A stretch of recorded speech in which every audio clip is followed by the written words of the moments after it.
आइए जानते हैं राजस्थान के बारे में, भारत की वो धरती जहां इतिहास और वीरता की गाथाएं गूंजती हैं। कहते हैं जहां इतिहास, संस्कृति और रेगिस्तान एक साथ सांस लें, वही राजस्थान है। बिल्कुल सही बात।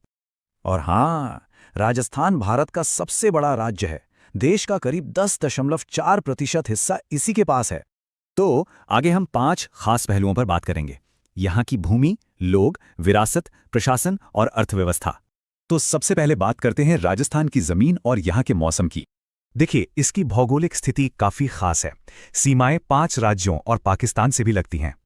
पाकिस्तान के साथ इसकी 1070 किलोमीटर लंबी अंतर्राष्ट्रीय सीमा है।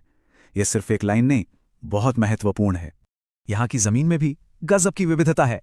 थार रेगिस्तान से लेकर अरावली की पहाड़ियां सब यही हैं। यहाँ की ज्यादातर नदियां मानसून पर निर्भर हैं, इसीलिए पानी का संरक्षण यहाँ के लिए बहुत जरूरी है। और मौसम, जैसा कि सब जानते हैं, यहाँ की जलवायु गर्म और शुष्क है। इसी से यहाँ का जीवन तय होता है। जमीन की बात हो गई, अब बात करते हैं यहाँ के लोगों और उनकी रंगीन संस्कृति की। 2011 की जनगणना के हिसाब से यहाँ की आबादी 6.5 करोड़ थी। अगर साक्षरता दर देखें तो पुरुषों और महिलाओं के बीच एक बड़ा अंतर साफ नजर आता है। वैसे तो आधिकारिक भाषा हिंदी है, पर मारवाड़ी और मेवाड़ी जैसी बोलियों में ही यहाँ की असली आत्मा बसती है। और यहाँ की संस्कृति, वो तो घूमर और पुष्कर मेले जैसे लोक नृत्यों और त्योहारों में जिंदा है।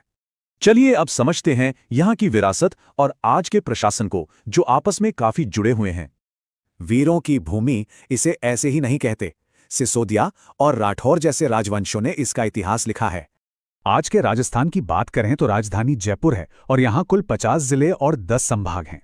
भूमि, लोक और विरासत के बाद अब नजर डालते हैं राजस्थान की अर्थव्यवस्था के मुख्य स्तंभों पर। यहाँ की अर्थव्यवस्था मुख्य रूप से 2 चीजों पर टिकी है। एक है कृषि और दूसरी है खनिज संपदा। पता है, जस्ता यानी जिंक के उत्पादन में तो राजस्थान पूरे देश में नंबर 1 है। तो राजस्थान सिर्फ एक राज्य नहीं, बल्कि भारत की आत्मा का एक ऐसा अध्याय है जहां इतिहास जिंदा है। तो आखिर में एक सवाल, इतनी कठोर जलवायु में भी इतनी समृद्ध संस्कृति